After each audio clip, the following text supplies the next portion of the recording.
Live from Toronto to the world. Josh! This is Josh Holiday Live. Talk that rocks. The public needs to be informed. Josh might surprise us. Got an opinion? Dial 647-6YO-JOSH. When you hear him, you're like, what? Josh Holiday Live starts now. Oh, hi. It is Josh Holiday Live. I am Josh Holiday. I am live. If you're listening to this on July 26th and it's after 8 p.m. and before 10 p.m., that means you are live, and you can call 647-6YO-JOSH is the telephone number. Kind of what I expect to be a bit of a chaotic show. Bit of a family affair. My family is in from out of town. My sister, her husband, her two kids, my nephews, who are, I believe, 9 and 10 years old. I will have a interview with them. They are brief when it comes to words, but we'll learn some information about them. Then I'm going to attempt to do a newlywed style game with my sister and her husband. Even though they've been married for like 7 or 8 years, we're going to give it a try. So that should be fun. And one Ron Fromstein is here and hanging out. Aren't you? I'm here. I was waiting for a cue. Point, for you to point our professional thing that we've worked on. I hear you. Many I hear you. And So, I'm honored to be on your family-like show, which means by insinuation, I'm sort of like family. you are like family. That's how I took it. Good. Well, I invited you because I figured that it'd be a little bit easier if it was someone I knew well, meeting my family, rather than sort of someone who's not especially familiar coming in and being exposed to this chaos, this madness. I'll take that. I'll take that with joy. I feel I'm happy to have met them, I think briefly a long time ago, but reacquainted myself. Yeah, I think you've met my sister before. I'm not sure about the nephews. And oh, you know what? Maybe you met at my dad's funeral. Now that I'm thinking about it, go there. if there's a place where my family and a bunch of my friends would have met, that'd probably be the place. So, well, then I'll say I'm happy to meet on happier occasions. and that makes sense. So, just want to talk about a bunch of random stuff before we get into the family stuff. Please do. Oftentimes I'll rant about stuff that's very Toronto specific, and I'm a bicycle rider and a driver, but this one is about parking spaces. There's limited parking in the city. Yes, there is. And oftentimes I will come to a street, and if it's paid parking, a car will be a half car length back from where the sign is. So that basically takes away a whole spot from someone else who might park there. And the same thing with driveways.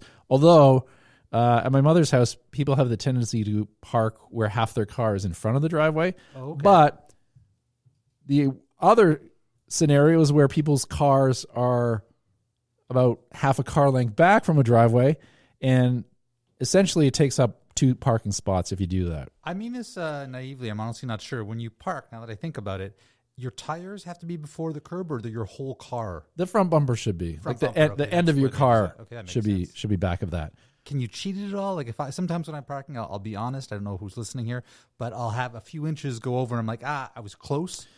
Is that fair? Well, it's tricky. Like there were a few years ago. Speaking of my father, there was a truck that used to park out on the street overnight, right? And it would tuck in front of the driveway quite often. It was like a long pickup truck. And my dad, he was becoming a cranky old man. Sure.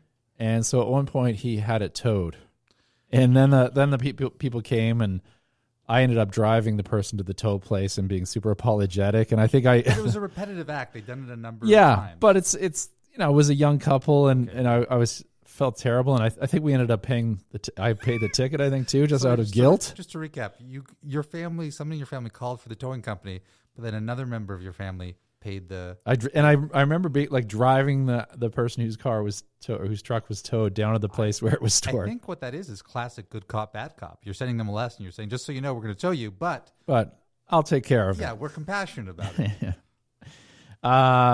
What else is that? I went on the Humble and Fred show, a Toronto staple for many, many, many years on various different stations and in various incarnations. They're currently doing terrestrial radio on Funny. I don't know if it's 1410, but it's an AM station, Funny something, out of Hamilton. But they also put out a podcast, which has always been sort of their main product. And I've been on there a number of times over the years, and only once have I left and thought that was a good performance. I did well. I felt good about it. Is that a reflection, if I can ask, on you or them or the everything? No, it's me. Okay, it's all me. I don't know. I don't know if I become shy around them just because I've known them for so long, or I feel reluctant to kind of interrupt or I don't know if this helps, but when I'm on your show, I put all the pressure on you. If I don't do well, I just assume it was your fault. I don't take any blame. Yeah, or as a host, credit. I should make you look good. Yeah, and I'm kidding, but I'm serious in the sense that I'm here as a guest and host guest. So is there any way when you're on your show, you can just take all the pressure off you and just go, it's all on them. If I didn't do well, it's their fault. No, I think I take pride in my ability to do those things, and I probably should have been more proactive in terms of getting my thoughts out there, maybe having a bit of an agenda rather than just sort of sitting in, as it were. So you can't be neutral. I'm learning now as a guest, and you can't be neutral. You have to have a point of view on things. No, not necessarily, but just I should have contributed more rather than just sort of laying in the weeds and poking out once in a while. Okay. But so it was disappointing, but it is what it is. And but I'm guessing though you're saying that now. Probably they didn't think that, right? I don't know. I felt like it was weak, and I'm sure that they were like, the mediocre appearance. Can I backtrack briefly just to the parking thing? I've Yeah. seen this before in downtown Toronto. I've seen a couple that looks like they're from another country standing in front of our parking sign, just with a perplexed look, looking at it, and you can almost put a thought bubble over their head of like, what madness is this? And I've also seen this. I've seen people in front of a parking sign, not sure what to do, pull out their phone and take a picture of it as though to show like this wasn't clear. We genuinely didn't know. So they're leaving a like what you would do, a paper trail. Yeah. For if they have to go to court, this is what they're going to show. And I'm guessing for the millennials out there, that's probably an increasing amount of people who've taken a photo and go, what would a reasonable person think in this situation? Yeah, that makes sense. People use their phones for everything now. Like lectures at universities used to be you'd have to like madly scribble stuff down. Now people just take a shot of the screen and is it confusing for the profs at all to know when are they using it for a genuine purpose and when are they using it for something more private? Well, I think if they're holding it up in front of their faces vertically or towards the screen, that seems like a reasonable thing. Just visually. Selfishly, I love that you could take a picture of a check, and that's good to deposit now. Yeah, I love that. It's so convenient, and I'm trying to remember when you had to go back and actually take the check in and do all the. Not anymore. A picture of the check, and you're good to go. Yeah. Well, and now it's. I have to make sure as soon as I take a picture of it and it's in, I rip it in half so I don't try and do it again. Oh, that's a good idea. Yeah. Or just put a little rip in it, just as a reminder that okay, this check is done in case you want to keep it around. It'd be a cool app if when you took a picture of the check, it did something to the check. So like it lit on fire and disintegrate it? Put a little sticker on it. But I like how you go with disintegrate. I was going to say sticker. That would be cool. Something so that you couldn't your phone wouldn't let you do it again. Fire would be good, I think. If it just, it's gone. That's a great app. If you could do that, the Fire app, it sounds very good. The other thing I noticed lately, it's another Ontario thing. The Ontario license plates, I see all kinds of ones that look like they've been melting or the paint is kind of chipping off. It looks like it's been under like a hot lamp and the paint is melting. The quality is gone way, way down. I haven't noticed that, but I have noticed when I'm on my bike and a car does something questionable in traffic, I like to look at the license plate to see what province or state they're from and go, yeah, people from Delaware. And then I think I have a stereotype for that state or province, but it's really just the one person. Yeah, so just that specific person. Yes, I haven't noticed that for that. Is that a thing that's happening? I haven't read any articles on it. I haven't seen any news on it, but it seems like something must have changed because I've only started noticing it in the last 2 or 3 years where certain and fairly frequently license plates will look like they've been melting. And I don't know if they changed the system or if the cons are I'll just throw this out there. What if, because everybody's trying to save money these days, what if they're using some sort of cheaper material? To Watercolors? Watercolors, They're perhaps? using watercolor license And plates? or it's either the cheaper material or global warming is so big that it's overburning our license It's burning plates, license 'cause plates they were off. only designed to go to a certain temperature. It's a sign of the times. Yeah, so it could be that. That's probably it, yeah. Yeah. I think any scientist would probably come to that conclusion that I think global warming is melting our license plates. that's one of the it's an under-documented issue, but it's significant. Yeah.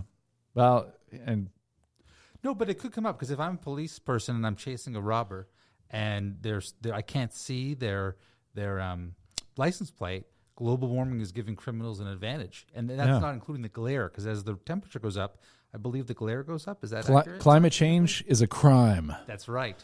I think it actually would be good if you're someone who takes the toll roads regularly and Yes. your rear license plate was kind of melty and it couldn't be Yes. read, because you could just say it's beyond my fault. It's the government. I will say this still about toll roads. I was in Florida with my family a few years ago, and we paid to take a toll. And there's small tolls in Florida. I don't know how often you've been there, but it's usually like $1 or very a couple small. of quarters. Yeah, you throw in the change.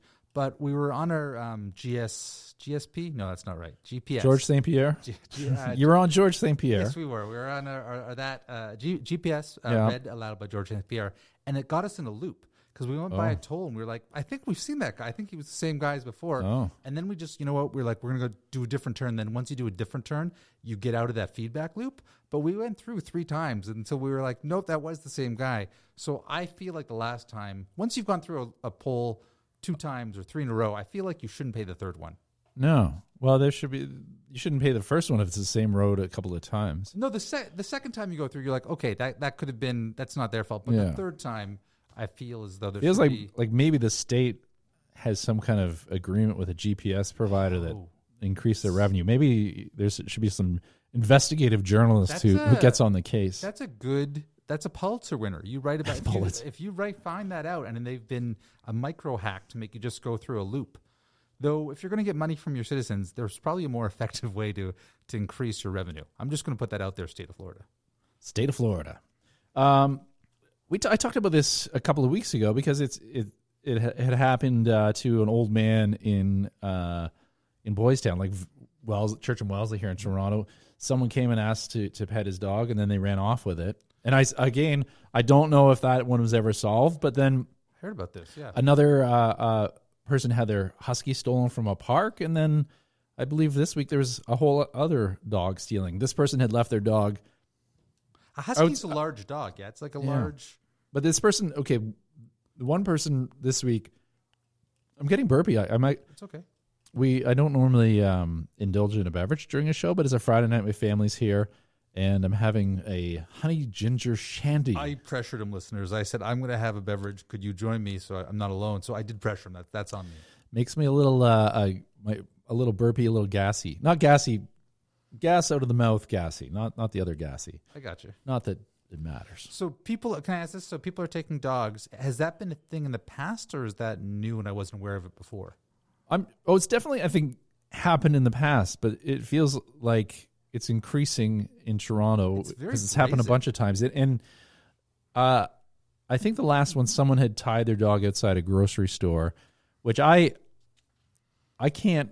Well, I'll the only time I'll tie my dog up outside is if I have like a direct line of sight to it. Yeah, to him, Boise. I can He's verify so cute. that because I've been with you in a coffee shop while that occurred. Yeah. Or if I'll have a friend watch. I was both. I was with you. I was taking care of Boise. But another time you went very quickly because Boise watches you intently as you're inside the store. Well, it's hard to, as a couple with a dog, you always have someone else who can kind of, okay, hang on to the dog, I'm going to go into the store. Yeah.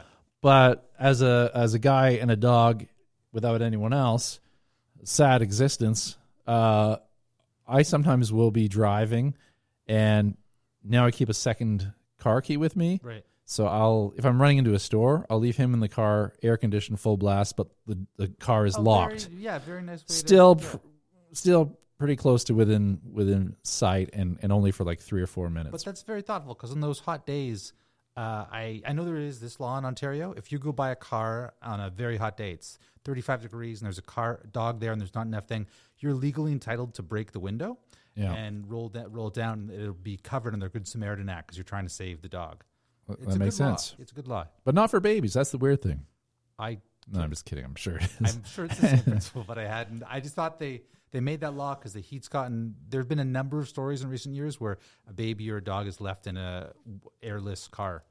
Yeah, when you always read the stories, and it's tragic both ways. But when it's a child, you just can't imagine the. Yeah, and I will say this: I'm not trying to be insensitive to what the parents went through, but a number of the parents have been spoken after, like, we were only in there for a minute, and I feel like going, I'm very sorry for your loss, but that's an insufficient answer to what happened. Yeah, that makes sense.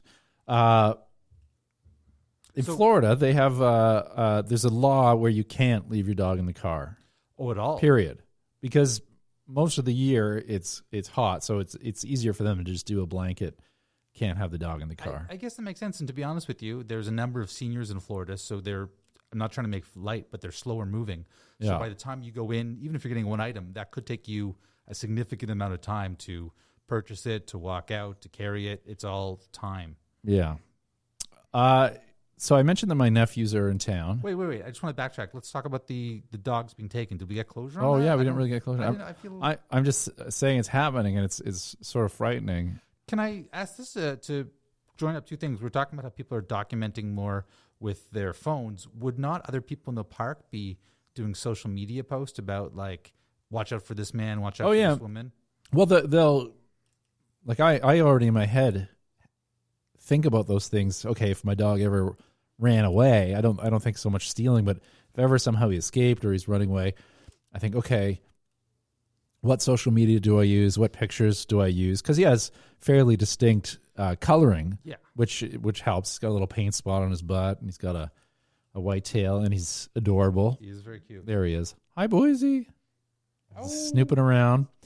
So yeah, that's and I think social media has helped that way for a lot of things, whether it's missing kids or missing pets. And even the threat of it, if you're going to take it in the park, you have to think in your mind, oh, somebody's going to see me. Whereas before, people would be like, watch out for that person. Yeah. There was another, speaking of missing children, there's another Amber Alert in the middle of the night this week. Yes. And again, more people called 911 to complain about being woken up in the middle of the night. And there's settings on most phones where you can go in, if you really don't want to be given these alerts, you can go into an alert section, and I know for sure in Apple iOS, and I think also in other Android phones as well. I feel like we should delineate this very clearly. It's not just that people were complaining. People were calling 911 to complain about it. No, you can complain a little bit, like, oh, I lost some sleep, or I woke up in the middle of the night. Complain to your friends, complain to your peer group, complain at the bar I think someone made, even this time around, I thought I read that someone made more than one 911 call. So is there a fine if you call 911? Well, I talked about that last week. It's in the there's a petition in the works where they're trying to petition for there to be a fine for people calling to complain, and I suggested that maybe that money goes towards helping missing children or something along those lines. I think this will sound off, but it's a similar idea. In Australia and New Zealand, there were a number of people who went hiking and would get lost. It kept on happening. And they would call in the city to get because you have to helicopter them out depending on where they are, how lost they are.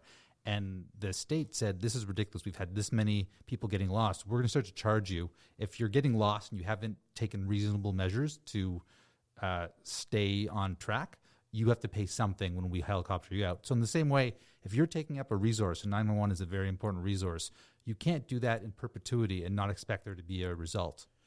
Well, I think that happens here too. I believe if it's on the Scarborough Bluffs, if someone gets stuck there, and I remember something about somewhere in Hamilton that happened too, and I think also ice fishermen who get kind of stuck out on the lake. I believe that it's charged back to them as well. Yeah, and that one I will say this. So ice fishermen who've been doing it for decades. The problem is global warming, climate change, has made what used to be safe areas not. So I think they've gotten confused going, oh, I've been coming here for the last 20 or 30 years, and now they don't realize that area that used to be very thick ice is now borderline.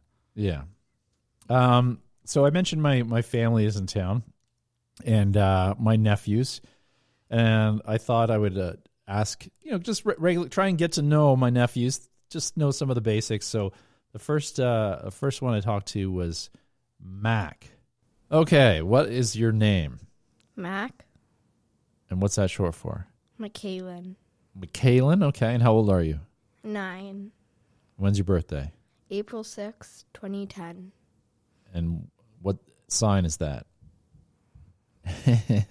I think it's Aries, right? Maybe. Doesn't matter. It doesn't make any It's sense. one of them. What does Arnold Schwarzenegger say?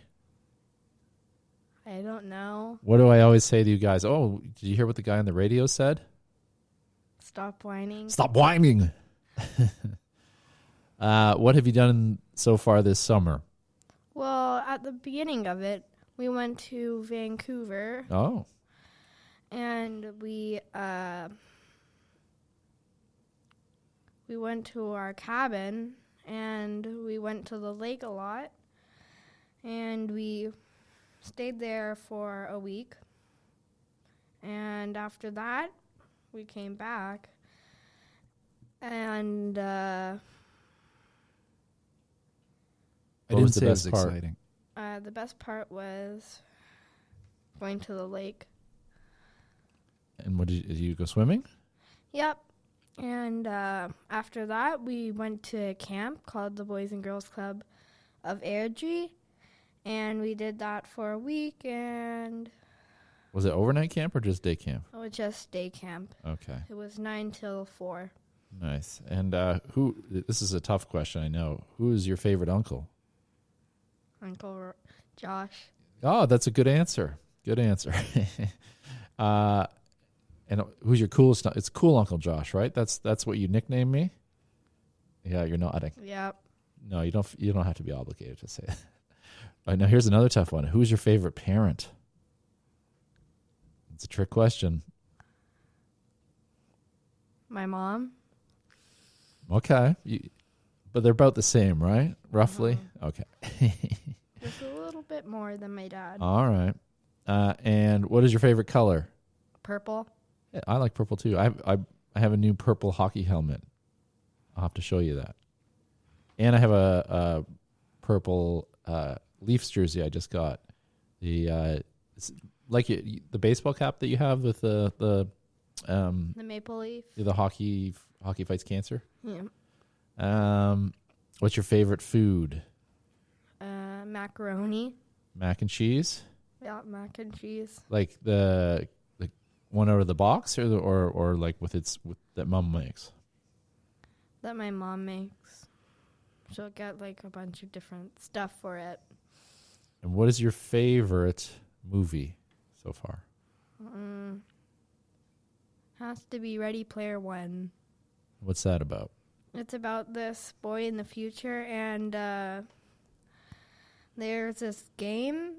It's like VR, pretty much it is. And there's a lot of things you can do in it. And one of them is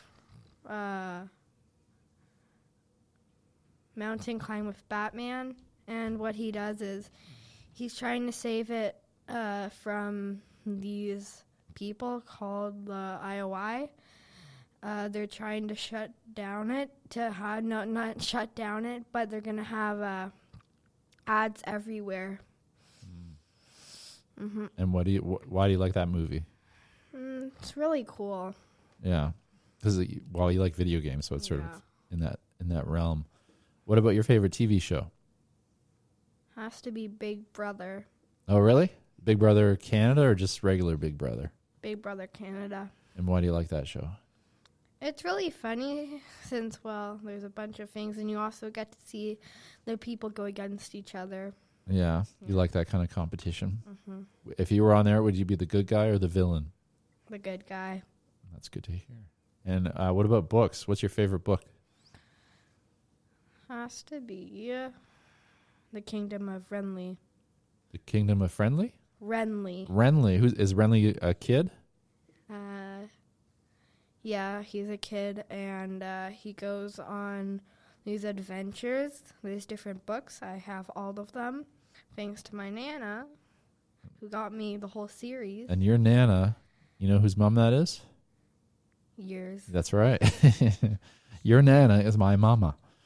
So you like that book series. What about your favorite kind of animal? Has to be Cat. Cat, really? Yep.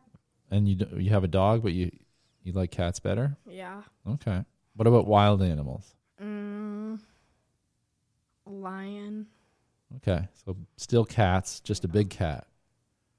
What about sports or activities? What's your favorite sport or activity? Well, my favorite sport is soccer, and my favorite activity to do is do arts and crafts.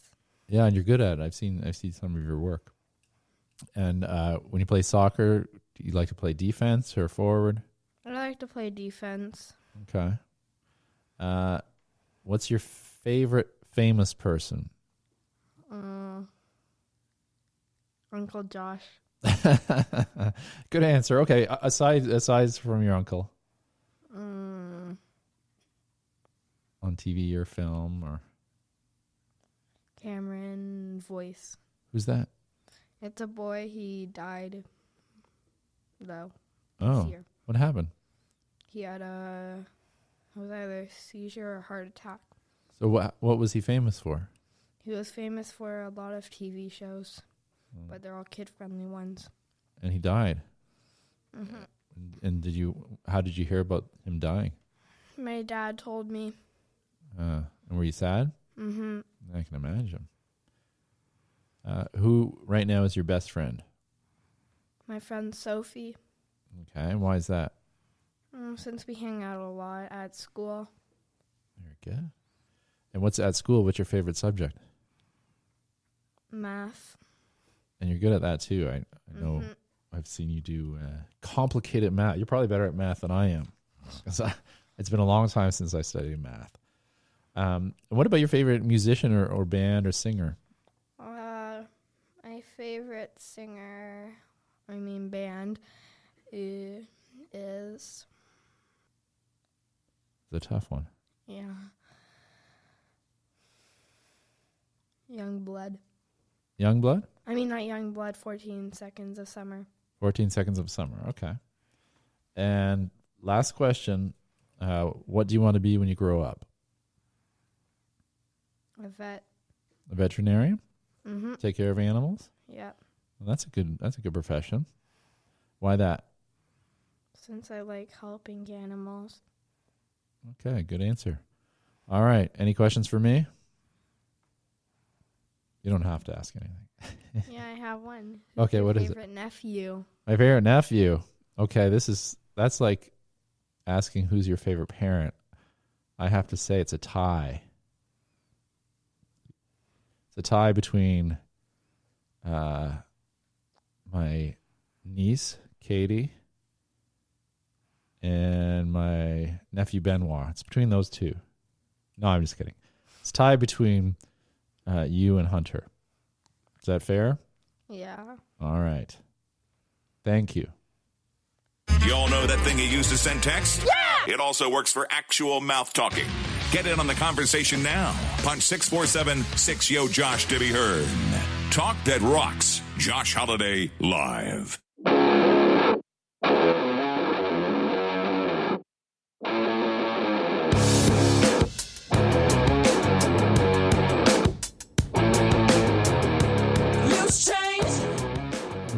Not young blood, but royal blood. That song came to my attention as it's used quite a bit in the television show Sally Forever.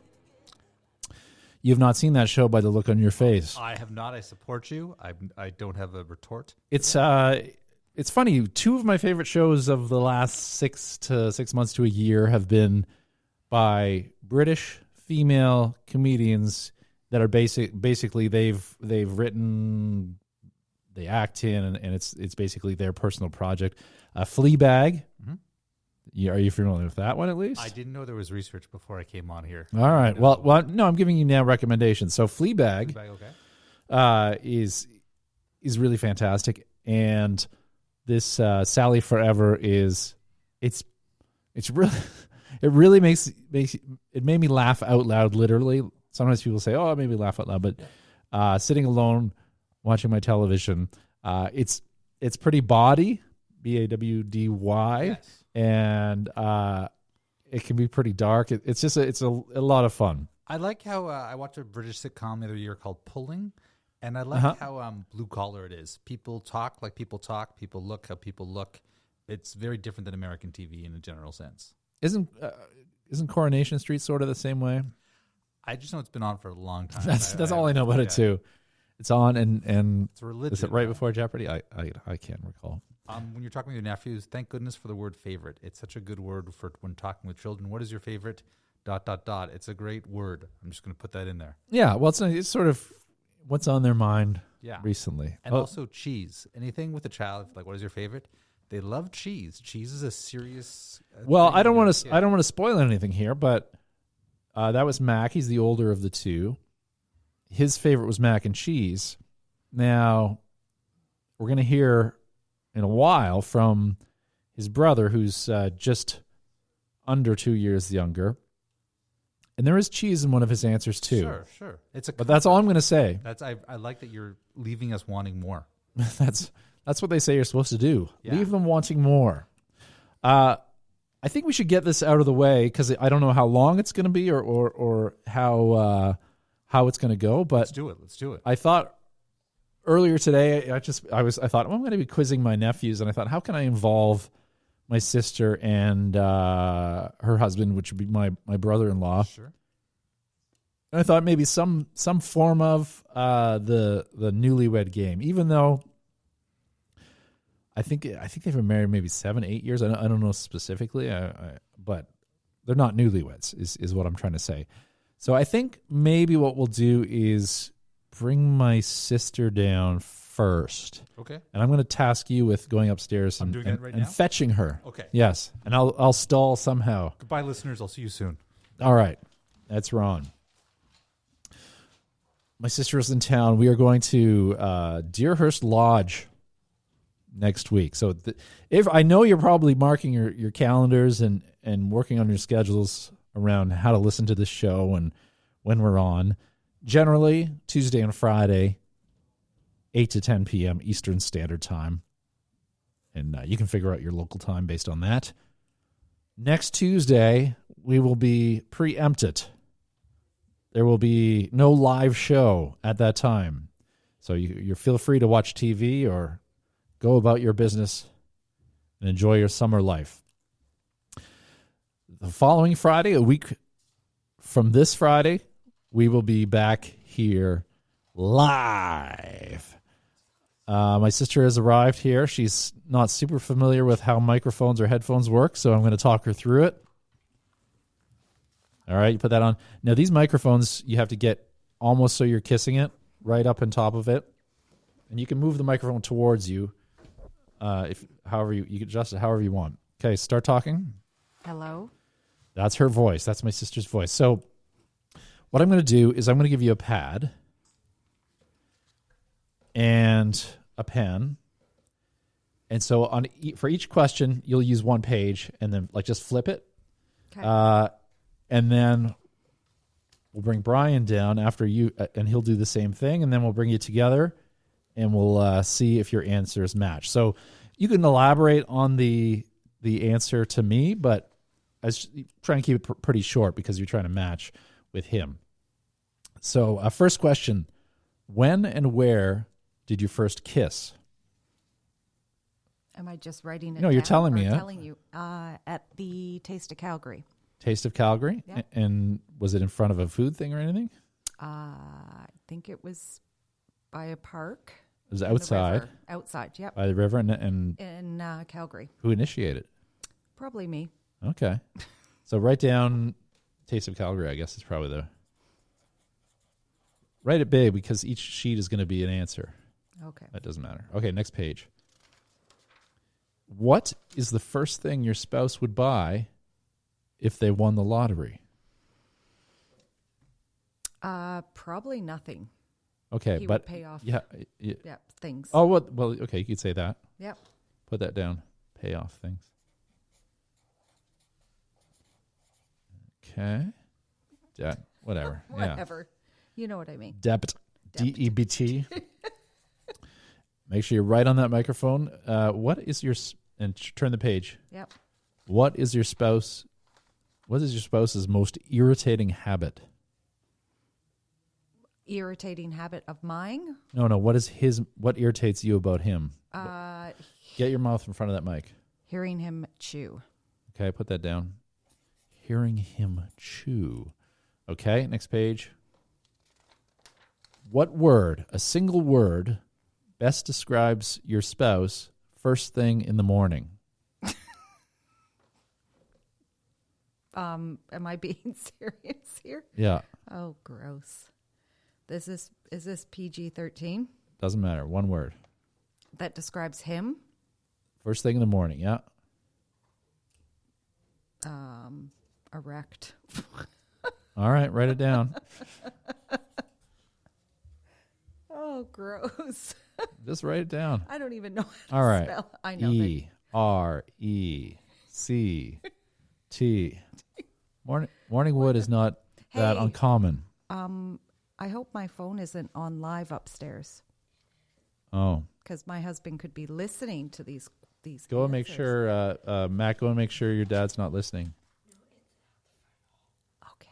All right. Okay. Next question, new page. Who usually wins an argument? I do. Write it down. Okay. Next page.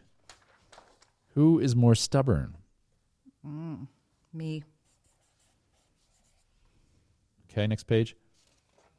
Who is most likely to get in a fight? Brian. Next page. What was your worst date with your spouse? The worst date. Worst date with your spouse. Could be before marriage, after marriage. Just worst night out together. Was the night at Colin and Amy's. Why was it bad? He had a little bit too much to drink. Mm-hmm. And he thought somebody was about to run me over, and he threw a beer can at their car.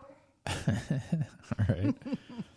And the guy jumped out and So attacked him. And I had a panic attack. so that sounds like a fun night. Was that before you got married or that's after? Before. Before. Red flag. And you still married him. Yeah, red flag. Mm-hmm.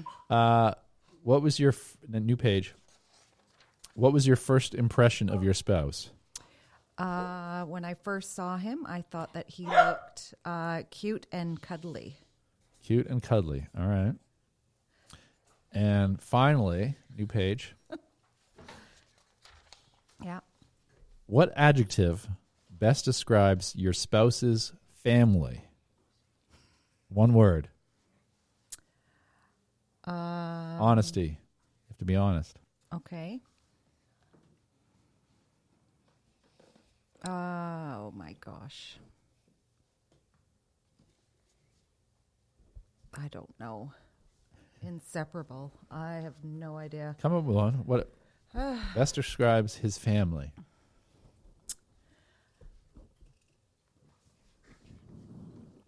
I would say angry Angry? Okay. at times.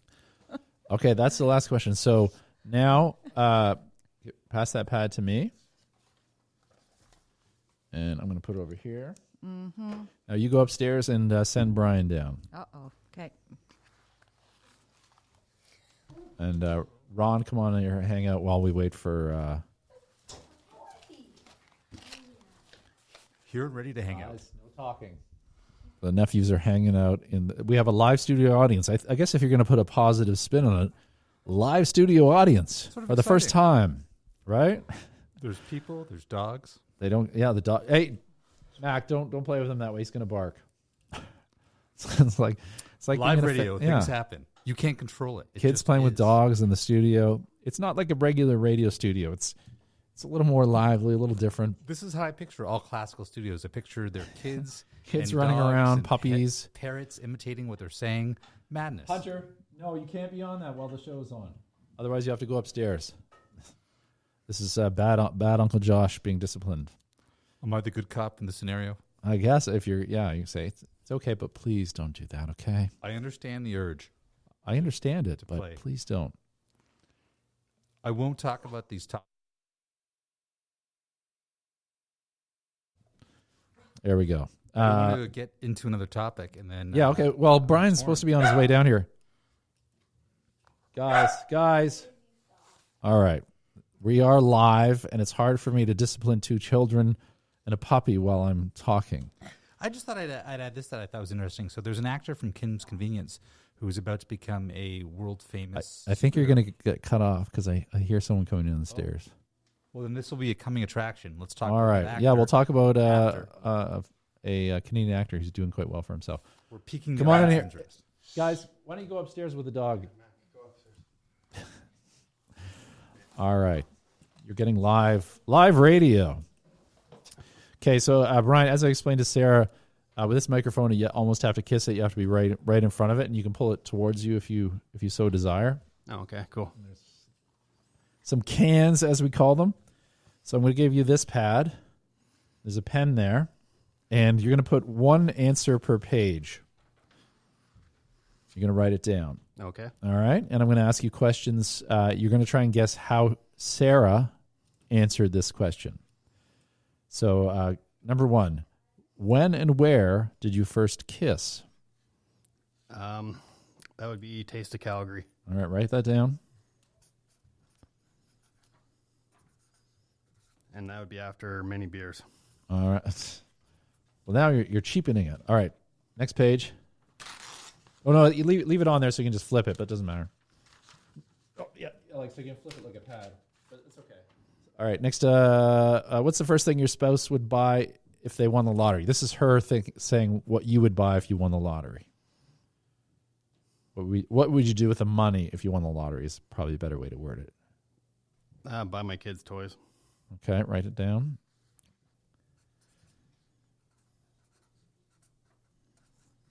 And then just flip the page. Next question. This is what did Sarah think is your most irritating habit? She'd call me a hoarder. A hoarder? Okay. I just keep stuff, and yeah, I guess it's kind of quasi hoarding. But I think it's a family tradition, from what I understand. Okay. This is her using what word would best describe your spouse first thing in the morning? Stinky. Okay. Next question. Who usually wins an argument? Sarah does. Okay. Jot that down. Who is more stubborn? Sarah.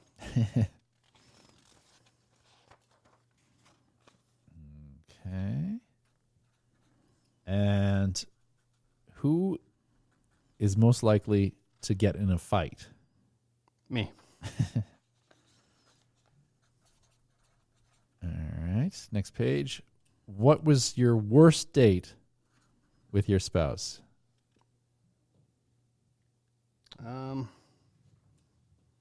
It could be before you were married, after you were married.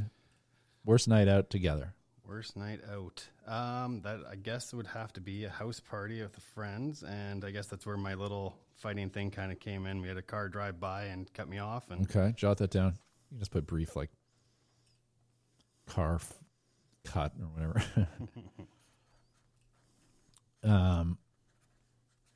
Now this one is her first impression.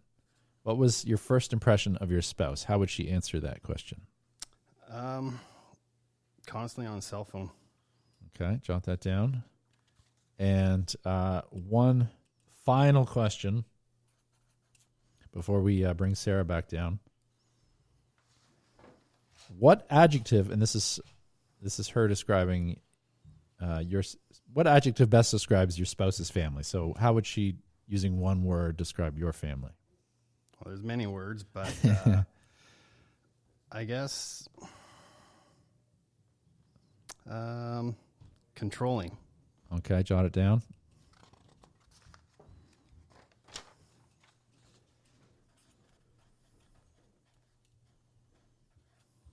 Okay, now close your pad. Put this on top and keep it hidden from Sarah. And I'm going to get her to come in here and sit in the other chair. Come on. Time is of the essence. We only have another hour and 15 minutes. Okay, sit in the chair and again, bring that mic right near your house, your mouth. House. Okay, so keep that yourself, and at the same, you're going to reveal at the same time. Where did you guys meet? Taste of Calgary. Good. All right. Next question. What's the first thing your spouse would do if they won the lottery? I said pay off debt. Oh, hang on. Let me get on there. Sarah, you said what? Pay off debt. And Brian, what did you say? I'd buy kids things. All right. Next question. What is your spouse's most irritating habit? Sarah, what did you say? Chew. And I said hoarding. All right. What word best describes your spouse first thing in the morning? Sarah, what did you say? Erect. And Brian? Stinky. All right. Who usually wins an argument? Sarah, what did you write? I do. Sarah. All right. Who is more stubborn? Sarah, what did you say? Me. And I said Sarah. Good. Mm-hmm. Who is most likely to get in a fight? Sarah? Brian. Brian? Me.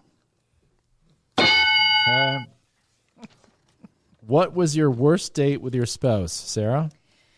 The night at Colin and Amy's when he got into a fight. Brian, I think you said something very similar. Correct. And how did it... You didn't really describe how that ended. Like he said he got in a fight and the guy got out of the car. I think that a few friends just pulled Brian off. Well, I think I actually went after the guy too. Well, what happened? What happened was we were leaving a house party after a few beverages, and it was about 2:30 in the morning. And We weren't driving, by the way. And it was a residential street, and the car was doing about 60, 70 k an hour down. And I kind of sat there and I almost threw my shoe at the car, and then all of a sudden it passed, and then one of the guys ran out and came down and jumped me, and I started fighting, and we started wrestling around, and got louder and louder, and Sarah got in the way there and said, "That's enough," and did her motherly thing, and I was still cursing as my pride was, kind of tainted there at that moment. And both of my nephews are here. Did you guys know about that story? No. Daddy got in a fight? Yes. After drinking? No. Okay. On with the not-so-newlywed game. What was your... Sarah, what was your first impression of your spouse? I thought he looked cute and cuddly. Brian, what did you think? That I was always on my cell phone. The meaning behind that was we were across at a pub in Calgary there, and she was her friend Jack, and I was there with my friend Clayton, and she sent over a note to the waitress, and she handed it over to me, and we're both checking out our little Blackberries at that time, trying to figure out who the girl was in the black dress, and there happened to be about 8 girls in the black dress, so we were just trying to do the scouting out game. So Sarah was the aggressor. I was. Like the Black Widow. Although you haven't killed Brian yet. Not yet. Okay, final question was, what adjective best describes your spouse's family? Sarah, you were saying this about Brian's family. What is the adjective? I said angry, but then I was like, they're not though. They All right. They So have what a did Brian love-hate think? relationship. I said controlling. All right. So I didn't count how many right, how many were wrong, but it was a good get to know you for me because I don't know all of those stories. Yeah. Yeah. You know how we met. No, I know how you met. Oh, okay. There's one good story that I like. When was the first, Sarah? Tell us about the time where Brian first took you to his house. That night when we met. Oh, Yeah. and I had a little bit. you got to get right on that microphone. I had a little bit to drink. That's what he said. But anyway, so we're at this house, and I said, "Well, this is a really nice house." I said, "Where are your roommates?" And I think he said they were out of town, but I didn't notice that there were family photos all over, like the fire mantle. But yeah, he said his roommates were out of town.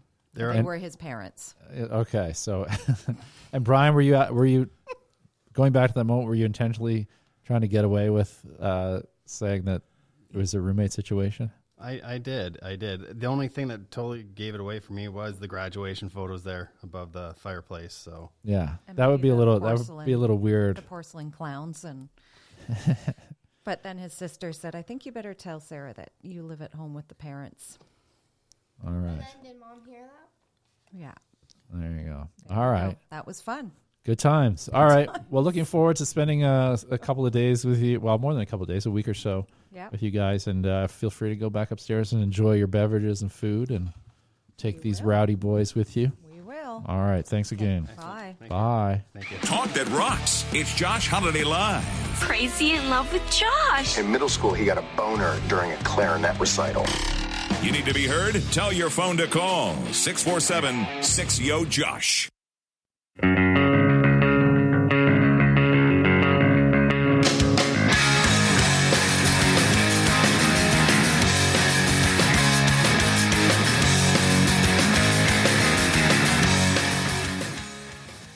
Well, that was fun. It was indeed. What was your favorite part, Ron? You were a spectator. You joined the studio audience. I think it's when they got them right. They got the same answer, and then to look at each other like we know, like the look you give your partner when Yeah. you get the same answer. It's kind. Well, and all the important questions they got right, because some of them are just more objective and Yeah. But yeah, I love the story about trying to make as if it's a roommate situation where it's taking someone to your family house. It's good times. It is nice to reflect on that. Have you done something sneaky like that, Ron? What have I done that's sneaky that way? One time I had a girlfriend over, and I was very lazy, and I didn't want to clean my room. So it was the first time over. So while we were kissing, we were in my roommate's room, which I told him about after because I hadn't cleaned my room properly, and I was embarrassed that my room wasn't clean. So we only did kissing in his room because it was a cleaner room. And then she said, "Why are there pictures of your roommate everywhere?" And then I slowly disclosed the truth. You had to come clean. Yeah. I don't have, my memory is terrible for things that happened when I was in university, but I feel like in first year of residential university, I had to share a room with another dude, and we each had single beds, and he would always go to bed, like he would go to sleep around 9 p.m. So I'd always have to, after 9, kind of like tiptoe around the room and not make too much noise. Plus, it's university. That's early. Oh, exactly. Yeah. The great thing was, though, he went home on the weekends. But I have this weird memory that someone, I don't know if it was a friend of mine or when he was away for the weekend, I feel like someone had sex in his bed. But I can't remember. That's going to happen. I'm not defending or apologizing, No. but that's going to happen if you go away. If you leave that bed empty, you have to have almost an expectation that something could happen. I had an embarrassing. I went to first year university because I always wanted to do radio, television, film. So first year university, I wanted to go to a residential university, Right. and the only place in Canada that really had something along those lines was the communications program at University of Windsor, and they also had a really strong drama program. Was this was Ryerson not as Ryerson? Is it? Ryerson came after that. So I did a year at University of Windsor, and then because the program at Ryerson is so good, I swapped over there and lived at home that second year. But Fair. I had a lot of friends who went to the University of Western Ontario, and a lot of times what I would do is if I was headed home to Toronto, I would stop and spend a couple of nights at Western, or sometimes I just go back and forth and I go visit friends there. Sure. Somehow we were doing hijinks. I had a video camera and was doing interviews and met this girl who was, I think she was in a sorority. Like it felt like a very sorority type thing. She was that type, but for us, we were kind of arts geeks and somehow ended up, getting some date action with this girl. So she came. I think she came to Windsor for some kind of conference for her school, and she wanted to come visit me in my residence. And Windsor is in a lot of ways, a fairly Windsor as a city is a fairly working class city. Okay. And the university is pretty casual, pretty. It's not. It doesn't have as much pretense as University of Western. It's just people working, people having fun. Sure. So she is staying, I think, at a hotel or something not far away, and she wants to come over and visit. And she decides she's going to wear this, and I'm trying on the phone to discourage her to wear a fur coat. Okay. And like a white fur coat, and she's very pretty, blonde hair, blue eyes, like a very attractive woman. But coming into a university residence in a fur coat, looking like that, just the optics of it, sure, made me think that people for sure are going to think that this is a call girl coming to visit. And I was like, "Why? Please don't wear the fur coat into my residence." What happened? What did she do? Well, she wore it, but and I was embarrassed, but nothing really came of it. It didn't escalate. No. We did one thing. This wasn't quite a romantic thing, but if I can share, Yeah. we were taking a theater class, and we saw this one play because you'd see a play, and then you'd write notes about it as a group, and we didn't know what was going on. We were one of those abstract plays. We didn't know, but the author's name was Benuta Rubes. And we thought, well, how many Benuta Rubeses can there be? So we called 411, and we called the author, and we asked her what her play was about. And somebody took notes, and we sat there and talked with her. And then we presented it on Monday, and we got a D because the professor said, "I don't believe your the way you analyzed it. I don't believe your deconstruction was accurate." And we were like, "No, but that's what she said." But we couldn't say it because we cheated, basically. Was that cheating though? If you're doing research with the actual, you're not supposed to call the person. Oh, I see. What did your play mean? They were leaving it up to you to sort of interpret. What did it mean to you? What is this? Okay, but we got the author's interpretation, and we got a D because you were wrong. The professor said that that's not an accurate. No, who would think that was the way it meant? It doesn't make sense. And we wanted to say, but that's what the author said, but we couldn't because we couldn't disclose that. So it was just a lesson I learned. If it was in the internet age, you probably could have Googled an interview with the author and said, "See, it's very similar to what the author thought." Back in the day, things were different, man. Things were different. And when you called this author, were they kind of surprised that some kid's calling her? I think they were very happy to talk. I don't think she got that call very often because we were on the phone with her for a while, and I think she was very happy to discuss her play. I think it was therapeutic all around. Okay. She seemed eager. We talked to her for like 45 minutes on the phone. Wow. And it was informative. We should call her now. And if you want to call with your story, your weird story, 647-6-YO-JOSH, which is 647-696-5674. And if you're in the Greater Toronto area, that's where that number is local. But most people in Canada have Canada-wide calling, or you can use Skype, or if you're elsewhere around the world, we welcome your calls as well. We're open to calls from around the world. I would love to get a call worldwide from a foreign country, even if there was a language barrier. I would love to navigate that. If you're listening in Afghanistan, give us a call. If you're listening in Mexico, hablo.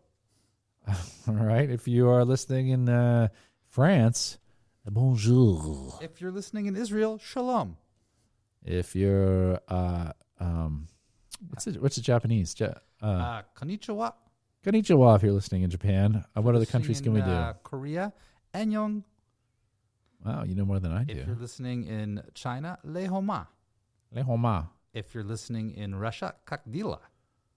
You know a lot of greetings. I think that's all I know. I just know greetings and how to say salut or slanja. I know how to say, because I went to boarding school, and we had an Asian student there, and he would teach us. What age are you? Sorry, I just want to. What's that? Visual. When you said you went to boarding school, how old are we? Like 14 to 18ish. Okay, gotcha. 19. So 14 to about 18. Okay. We would teach him, that stuff was not what it was. Sure. And then he would teach. Teenagers are wont to do. Yeah, he would teach us swear words. Right. So we, dirty stuff we would know how to say in foreign language. It's weird how when you go back to certain films, how things change. For example, if you go back and watch 16 Candles, There was a character. Oh, in Long that Duck Dong. movie, and then you watch it and you go, how did they get away with something that was so blatantly inappropriate? But that at the time, I was also a kid watching it, so I don't remember what my racial thoughts were. No, but at the time, it's amazing the velocity with which things have changed. Yeah. In terms of what's acceptable and what's not. It seems to have accelerated rapidly in the last, basically since the mid '80s. Other parts of that movie hold up, but that racial stuff does not hold up in any way. No. It makes it look like it was 100 years ago or something. Yeah, it's amazing. There's a lot of movies like that from 80s, even early 90s, where you go back and it's just, oh my God, this is. It's weird to how, because now decades are like centuries. So when even the Me Too movement, things that might have been, not that they were good beforehand, but they became very antiquated over an 18-month period. Mm-hmm. So things change. Yeah, that was an especially rapid one. Yeah, the one that I have, I guess it's being of an age and trying to change a specific habit, but to me, in school, in university, it was always guys and girls, and then, as you know, obviously when a girl turns into an adult, it's a woman, but it's a hard adjustment, and sometimes I catch myself before, I'm in the habit now of if it, unless I'm talking about someone from school, when it's like, oh, the girl from school,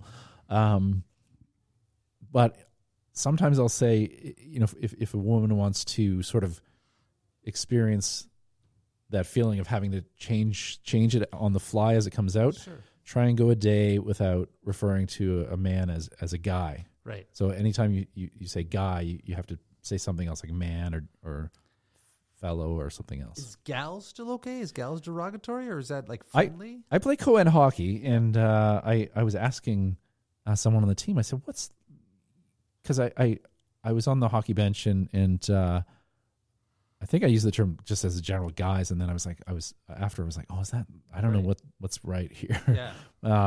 And she says gals is still, you can still use it, but it almost feels kind of 40ish to me. Look at these gals here. Right.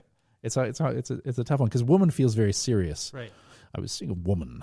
So I guess I'm looking for an informal word, just so that I have the option. Yeah, we have everyone uses the term guys. Sometimes I'll say folks because I don't know what else to say. I'll say, how are you folks doing? How you folks doing? And I know it's an old word, but I don't have an alternative, and I'm in search of one.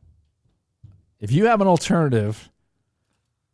Talk that rocks. It's Josh Holiday Live. Crazy in love with Josh. In middle school, he got a boner during a clarinet recital. You need to be heard? Tell your phone to call 647-6YO-JOSH. That's right. Give us a call if you have an alternative word for. Please help us. We're in search of appropriate words to use. I was going to say this, Ron, and I don't know if you feel comfortable to say it. I'm happy to talk about whatever you want to talk about.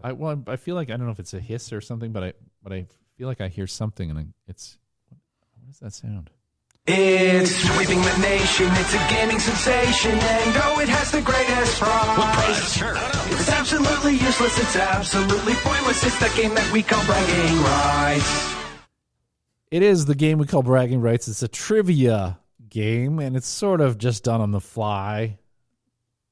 If you think you're good at trivia, there's still time to call. You can call at any moment here, 647-6YO-JOSH. We challenge you to call. We challenge you to call, but you can also prove how smart you are. You can leave saying that you have bragging rights, and you can cash those in for all kinds of things. This favors. is a self-esteem boosting opportunity that you might not have again for some time. Yes, so call us up.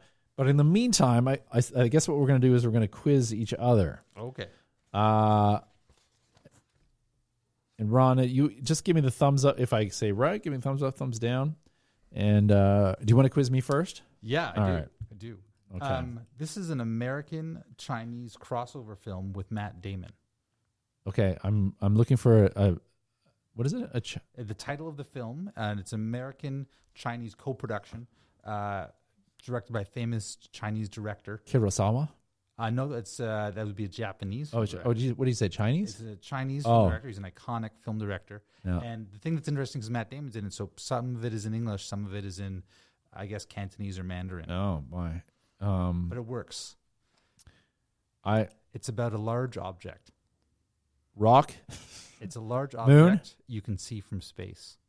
Earth, It's one of the only human-made objects you can see from space. the Great Wall. Yeah, that's what it's called, the Great Wall. Oh, I'm surprised I got that right off the bat without any help. Well, we're friends. I think we can help each other. Offer me a helping hand. Okay. This is a trick question. Okay. Who directed the film AI? I don't know if you. Am I supposed to say what was it? It was directed by artificial intelligence. No, who directed it though?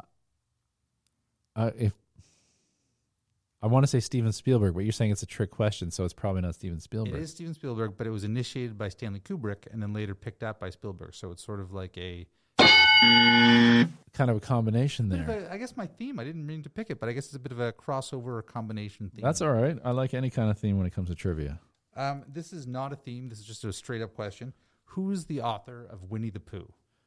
Beloved children's book. Is it White? That would be E.B. White for that's a different book called Oh, Spider. I was just. What's a spider? What's a spider? Oh, Charlotte's Web. Charlotte's Web. Is Okay, hang on. Winnie the Pooh, right? Yeah, it's It's like their initials. it's two initials and then the name. Not Milne, is it? That is correct. I feel like you got that almost right off the bat. Like my hints were minimal. That was all A.J. you. Milne. A.A. Milne. A.A. Milne. Okay, so my memory's not terrible. No, I feel you're doing good. All right, what's up? Oh, okay. This is a rapid fire. Rapid fire. Okay. So I name the son of an NBA player or the child, the offspring, and you name the parent. Okay. First, I should preface this by saying I pay very, very little attention to the NBA. Or I can say their. If it was NHL, I could for sure I could tell you. Do you want me to say their first and last name? That might make it easier for you. Of the kids? Yeah. Sure, I'm going to try, but I'm inevitably going to fail unless it's a famous. Sharif O'Neal. Shaq. That is correct. Zaire Wade. Dwayne Wade. Correct. Bronny James. King James. LeBron James. That is correct. Boom. There you go. Oh, And then, I did okay. The last names I made it a lot easier. This is, we might not get all of them, but I'm just going to see how many we can do. All right. So this is countries in order of population from the most populated and then the top 5 to 7. Okay, so I'm just trying to guess. Do you want me to guess the top? Let's see how far. I wrote down the top 7. So let's Okay, see so how many of those I can get? Yeah. China. Correct. India. Correct.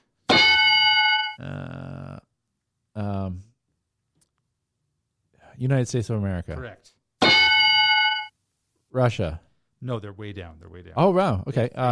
They've had a decline. Hang on. I think of these big populous places. I'll give you a hint. This country has a lot of little islands put together into a big country. A lot of little islands. Like they're in the east. Great Britain? No. It's an Asian country. Oh, It has a lot Japan? No, it has a lot of little places. It starts with it ends in an. No, is this not like it's not per capita? This is overall population. Okay. It ends in an A. Easier, something easier. Tunisia? No, that's in Africa. That's a small one. This is Yeah. Doesia. Doesia? It ends in Doesia. Oh, Indonesia. Indonesia, Shoot, I should have known correct. that one. I'm going to give myself a buzzer. 5 and 6, I'm not sure which is which. But they're two countries. I just don't know which was 5th or 6th. Oh, okay. Okay, let me think here. Think of the big countries still. Okay. United States, India, Asia. Well, there's so many African countries. This is the largest. No, how could I say it without giving a hint? It has a lot of waterfront. Australia? No. Great Britain? No. This is they speak Portuguese. Oh, Brazil? Brazil Oh, is right. correct. Yeah, I should have guessed Brazil. Yeah, that's right. And then the 6th one, I Central believe, America. is in Asia. It is close to India. Isn't Indonesia close to India? It is. But this we is already very, said that. Very close to India. Another hint I'm going to need. This is a Stan country. Oh. Stan.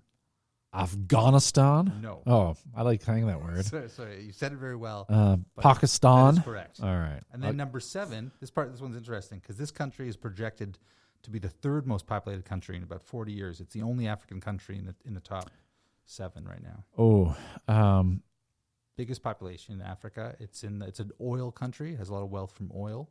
Congo? No, it's a good guess though that they're up there. The capital of this country is Lagos. Nigeria? Nigeria. Okay. But you had a good run. You had a good run. Yeah, I read a great book. I wish I could remember the name of the author, but he basically took a trip up. I think he wanted to travel up what was the second largest river in Africa or something along those lines. It's very fascinating, just sort of going through the different countries and the politics of it and how it differs from country to country. It was quite it's fascinating. a good time for African literature just sort of becoming more well known around the world because there's such a it's almost there aren't as many cultural reference points. Like there's so much rich culture in Africa, but I feel like we don't know a lot about. And now it's starting to become more mainstream. The other book, the book that got me onto this author, I believe the same guy, is a book called Dispatches from Pluto. He's an English guy, but he and his wife moved to the Southern Delta to a house in the middle of red America, as it were, with all kinds of snakes and brush and the simmering racial tensions even to this day. And it's a fascinating book. Just sort of fish out of water how they see it from their point of view as they kind of get dropped in this whole culture. Dispatches from Pluto. Yeah. Okay. I'll check it out. I bought it for my mother because I read it, I think, on a Kindle. And I think she's finished, so if you don't have a book on the go, I may be able to give it to you. Sure, it's not like a Bill Bryson sort of book. Similar, I think. Because I really like his sort of adventure narratives. Well, and the African one is quite similar to that. Okay. We spoke to one of my nephews earlier. That was Mac. Yeah. He's the oldest of the two. And I also spoke with the younger nephew. And this is how that Q&A went. I'm going to start asking you questions. What's your name? Hunter. And what age are you? 8. When's your birthday? June 29th. June 29th. So it just passed not so recently. What does Arnold Schwarzenegger say? I don't know.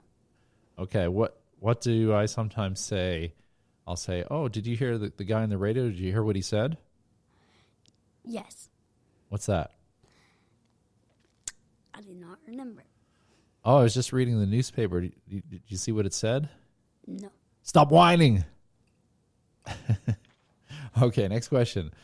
What have you done so far this summer? We did have a water gun fight at my house with my friends, and then A water gun fight? Mm-hmm. And then me and my friends went to the park together, and then we just played there for like 5 hours or so. 5 hours playing in the park. So that's your summer so far? Mm-hmm. That sounds fun. Okay, get right on that microphone. Who is your favorite uncle? Uncle Josh. Good answer. You're doing well so far. Who is your favorite parent? Sarah Holiday. But it's very close, right? It's almost like a tie. Yeah? Okay. What's your favorite color? Red. Your favorite food to eat? Pizza. What kind of pizza? Cheese. Just cheese? Okay. That's not a bad answer. And what's your favorite movie? Batman. Which one? I don't know. I really like all of them. Okay. What, Lego Batman?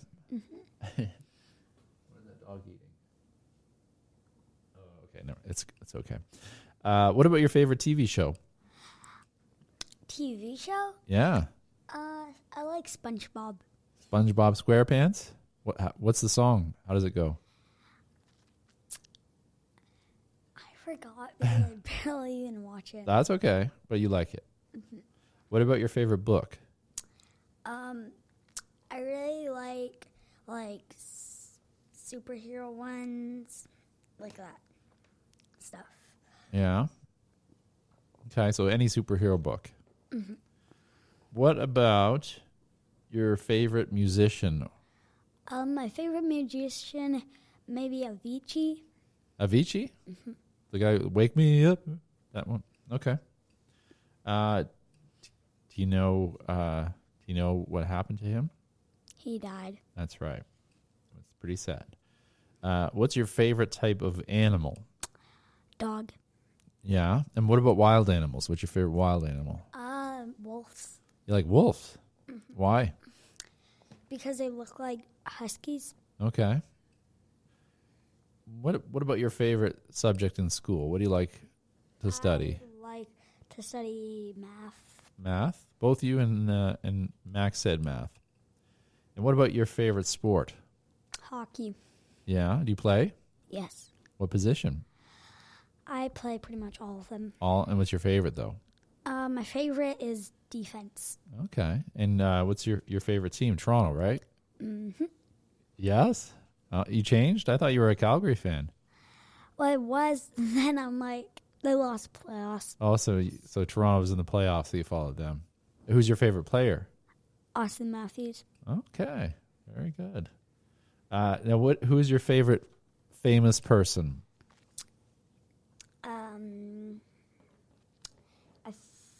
I don't know. You don't know? Okay, that's all right. Who's your best friend right now? Best friend, Pavanav. Pavanov? Mm-hmm. And why is Pavanov your best friend? Because they pretty much play with me every day. Oh, wait. And is it a boy or a girl? Boy. Okay.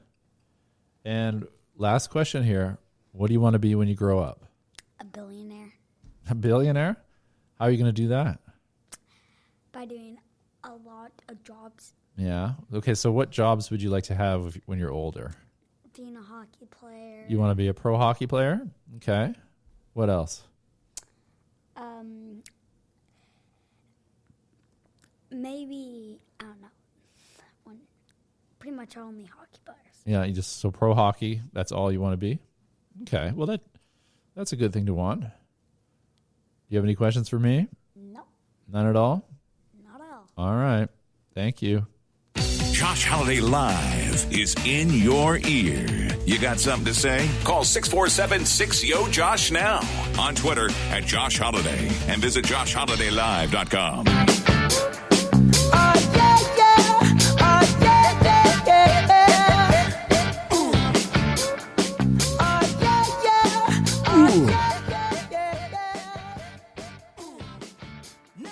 It's funny, I end up liking songs that borrow from other songs that I like.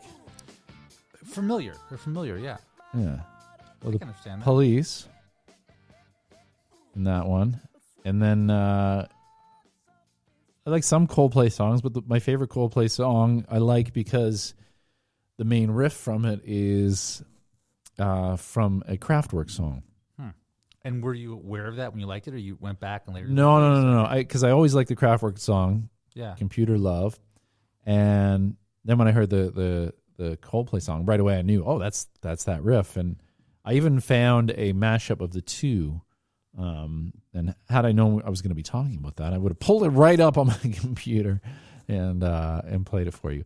I wonder if I have let's just see here. If I have, no, I don't. I was going to say if I had the first song, but I don't have it. Do you know the Paul McCartney story about yesterday? Have I said this to you before? Why don't you tell me? So Paul McCartney wakes up one morning and he has the melody for yesterday, and he said, yesterday, da, da, da, da, da. And it's so familiar, he's convinced he's stolen it from somebody.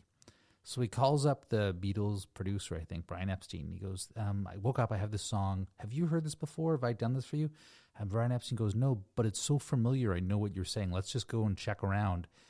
So I feel bad for Paul McCartney in the sense that he's got all those music in his head, but every time he has an idea for a song, he's convinced he's stolen it from himself or someone else. Mm-hmm. That must be hard to be, once you've had the career he's had, if you're trying to add something else, you're like, is this new? What's new at this point? Yeah. It must be hard for him. Well, I'm sure that's true of a lot of musicians, because sometimes you just, if you're in a restaurant or something and something's in the background, your mind probably absorbs part of it. Sure. Or you catch something in passing, and then a year or two later, it comes to your head, and it sits there. Yeah, and it might even be like a little bit with comedians too, where there's not a lot of original ideas, and I think that's why we value comedians that are super original more than kind of typical. Sure. Typical. And sometimes, like you're saying, a comedian hasn't stolen from the other. They've had a parallel thought. It's quite common. Yeah. You know about the lawsuit right now with Conan O'Brien? Yeah, I believe they just ended up settling because it was just paying them. But right, but just so people know, there was a guy on Twitter posting jokes, and several times he's had a similar or the same joke as Conan's writing staff, and Conan said, "Look, we're not taking from you. We're all trying to write things on the fly. There's going to be some crossover. We're not bad people. Can't we just agree to share this communal content?" Well, and especially for the most part, talk show jokes are fairly obviously topical. Yeah. But they're not overly complicated, and it would be unsurprising if several people came up with the same punchline. Sometimes I'll come up with something topical and put it on Twitter, but then I search like some of the same phrases just to see, am I the first guy that's done that? And then disappointingly, I'll see 4 or 5 other people who put it as well. Is disappointing, or is it ever validating if you see a comedian who you respect and they've put down a similar joke and like, oh, we had the same thought? Well, yeah, I suppose if it's someone who you look up to and idolize, but a lot of times just random Joes. Fair enough.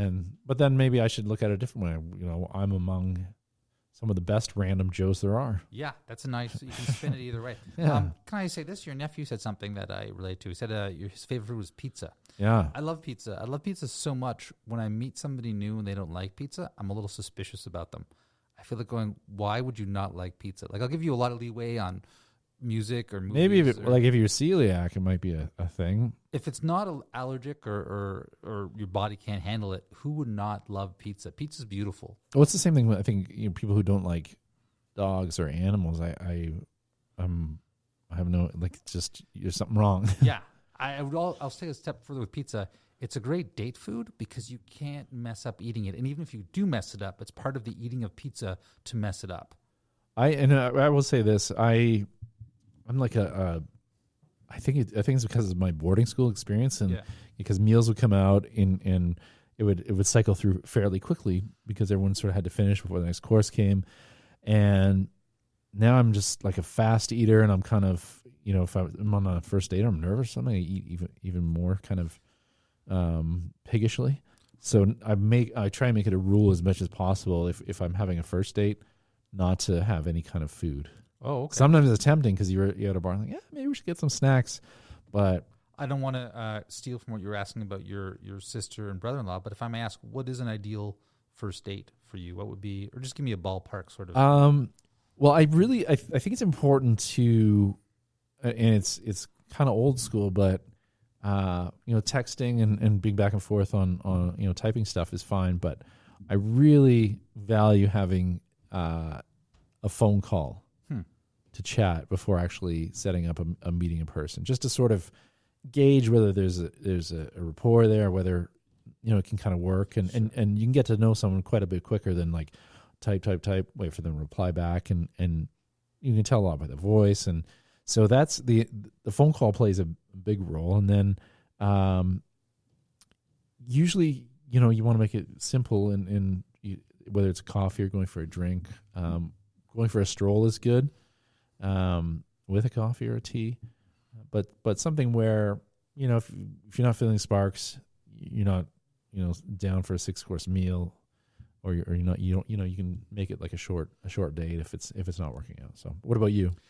You remind me when I lived in Vancouver for a while. I lived in Kitsilano, right by the water, and everybody had the same first date. You met by the water and you walked along the ocean shore, and depending on how that walk went, they had restaurants toward either end, and it's like the Granville Island. Yeah, so it's like they put the restaurants there saying, if your date's still going well and you want to go for a drink or a bite, now is the time. But it's like they'd spaced it with the date in mind. The reason I like to go for a walk before is if I have coffee in a place, I get all caffeinated, and then I've got an abundance of energy, so I'd rather walk and do it. And I like the rhythm of the walk by an ocean.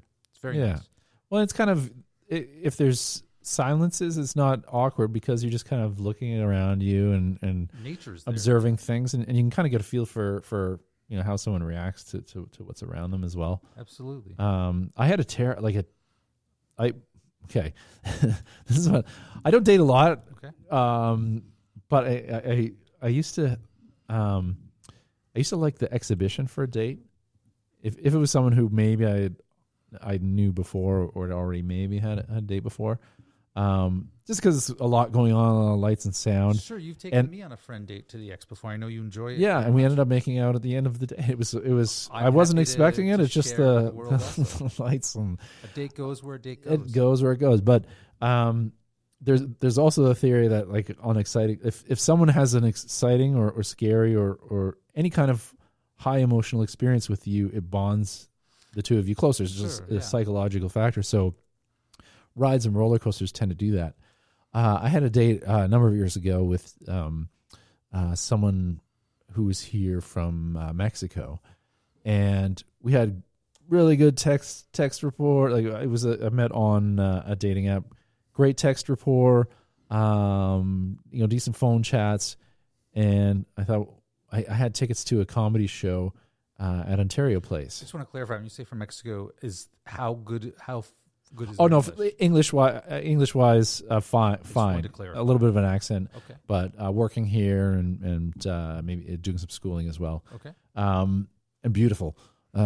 So I had an extra ticket to a comedy show that's happening in Ontario Place, and I thought, well, that'd be great because we can go and during the late afternoon go to the X and kind of wander around, and then go across to the comedy show. The problem with that was it was on a Saturday, and it was super hot, and there was lineups for everything. It was just way, way, way overcrowded, and same thing with the comedy show. It was packed, and trying to get even a beverage, there's like a thick 10, 15 people line at everything, and it just wasn't fun. It's just kind of like just sort of irritating for both, and it was done basically. Although part of it too was this is a first date. This is a first date. I think it was first in person. Okay. Yeah, and the other thing was sort of got the sense of comedy, and I think part of it I think is because it's not someone who's grown up in North America, so the person that was most exciting for them was Sebastian Maniscalco, who's okay in his own right, pretty middle of the road and high energy. But the acts that I loved, like John Mulaney and Brian Regan, and there are a bunch of other guys who I was really having a laugh at. Great where comics. She was kind of quiet. Oh. So and the other thing was it was very very poorly lined up for Toronto. John Mulaney was the headliner, which is great. Yeah. But the problem here was Sebastian Maniscalco was before him, and Toronto's pretty multicultural, and I think Sebastian Maniscalco appeals to that, Mississauga, the suburbanites. So he's doing his super high energy show, and the comedians before him, a lot of them were sort of more alternative, more thoughtful, and so the audience was sort of not super great for the early comedians. Then they were going crazy for Sebastian Maniscalco, and then John Mulaney comes out, and he's the opposite in terms of energy, and half the crowd is leaving because they only came to see Sebastian Maniscalco, and she was really into Sebastian Maniscalco, and so after when John Mulaney was there, I was sort of laughing. She was just like wanting to go. It was just a logistical crash and burn. challenges, Yeah. I should have had a more regular day, but it didn't work out that way. Yeah. Did you see each other again after that? I think that was it. Okay. Yeah, it was just it was hard lesson. But lessons are good, right? Lessons are good. Oh yeah, no, I'll take the lesson. It's not a big deal. So that was that one. What's been one of your worst dates? Bad dates? I'm trying to think of a worst date. Sometimes I've had both. So I was dating a lovely woman, Marcella, several years ago, and we used to go for bike rides together. Lots of long bike rides. And on one bike ride, I noticed I think I'm dehydrated. Like I'm sort of floating. I'm done with energy. We're just biking along, but I'm like, I think I'm on the verge of collapsing. But then I was just getting slower and slower because I'm stubborn. And then she was like, Ron, are you okay? And I'm like, yeah, let's just stop. So it went from me feeling I've got no energy to just we pulled over and we went over to a park. And then I thought I'd nap for about 15 minutes because she was like, oh, we'll just hang out here. But I napped for 4 hours. And then when I woke up, I'm like, oh, we can go back. She's like, are you sure you're okay? Because you've been, I'm like, no, that little doze was great. She's like, yeah, you've been asleep for 4 hours. So I felt bad. She was just alone holding me for like, which was fun in retrospect. But at the time I was like, oh, that wasn't very good companionship. Well, it's weird that she didn't kind of like roust you a little bit, like, hey, I think sometimes when you're biking, people know you just sometimes you can get tired. It's a hot summer day, and you're just sort of lounging after. But it went how it went. And I was going to say, so not as a first date, but I enjoy cycling with somebody because you get in a rhythm together and you can stop and start. But it's not a good first date for me. It's like a little bit later on. Yeah, I used to rollerblading used to be like or inline skating if you want to be less Kleenexy. Used to be a good one for that. Did you go along the beaches in Toronto? Yeah, usually because there's a great pass down there, and it's nice and casual. I think like any sort of activity based, like even like it's cliche, but mini golf or putt, I guess you call it.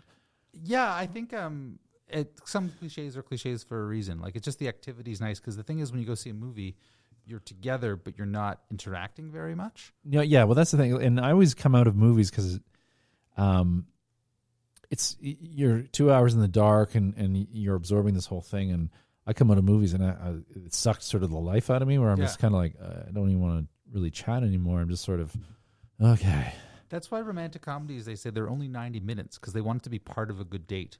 Whereas a movie that's 3 hours, that's your day. Once you see that, that's like, that's it. That sort of makes sense, and at least with a romantic comedy, you're it's an upbeat thing where you're if you're laughing a lot, you come out with some energy. Just on this note, do you have a favorite romantic comedy? Oh boy, I probably do, but off the top of my head, it's not coming to me. Can I say mine while you're thinking about it? Yeah. So I read in the paper the other day that when Harry Met Sally just turned 30, it's been 30 years since the movie came out. And they were talking about how iconic it is. It's still one of the great modern classics. And I love that movie because it does so many good things. And it's so simple. It just says, can men and women be friends? That's the whole thing. And then it explores it. I think it's a great movie. Yeah, I like it. I haven't seen it basically since it was, new release. Sure. But I think there's other like more offbeat kind of quirky ones that I tend to identify with. Like old ones, new ones? Like 90s, 80s, 90s ones. I wish I had a list in front of me and I'd be like, oh yeah, that one. It'll come to you. It will. I was saying this before. If we can go back about there's a Canadian TV star who's going to become a superhero. And I said, because when you mentioned this, I said, you better look up who it is because I can't remember the fellow's name. Was I supposed to look it up? Yeah. I did not look it up. We should know. It's so Canadian for us not to know. What? I'm going to look it up now. I apologize, listeners, that I didn't. I worked as professionals. I could have been. I take full credit or blame, I guess would be the word, responsibility for not having that information on hand for you. All right. But we're now accessing it. Stand by. And this will give you a hint as who we're talking about. The search terms I'm using is Canadian Asian superhero. And, there it is. Simu Liu. Yes. This guy who's on Kim's Convenience. Kim's Convenience, the CBC sitcom. Yeah, the thing that he said in the paper today or yesterday I thought was interesting was he said, I'm both happy to get it, and it's an honor, but I'm sad because this is basically the end of my privacy. Before I've been able to be on TV but have some privacy, and he goes, that's going to be gone, and I know it. And he's aware of it. I thought that was interesting. Well, and it's kind of amazing because it's he doesn't have a long track record of doing other films, and he's been sort of tucked away in Canada, and Kim's Convenience is a nice little niche show. But it's almost like it really is almost like winning the lottery, where your life is definitely going to change, it's going to change in a very, very rapidly.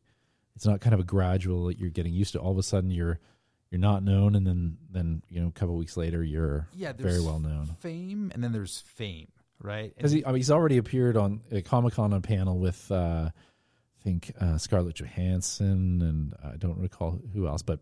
In that circle of people, all of a sudden you're there. And people will, like, I think celebrities like to complain about the lack of privacy, but I think the trade-off in terms of lifestyle and perks that go along with it. Sure.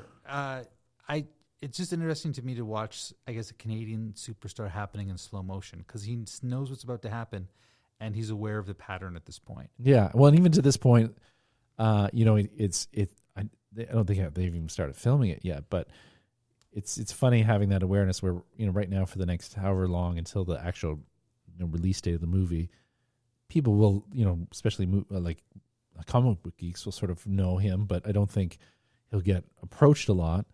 Whereas as soon as that movie comes out and even the trailers start coming out, that will change. That will be. Yeah, if he's going to the mall, if he's having dinner, all of a sudden the dynamics change a lot. Well, and financially too. I don't feel bad for him. I just thought he was very frank about. No, it's an interesting concept. Like it's your life does definitely change, and just going to the grocery store will be, you have eyes on you.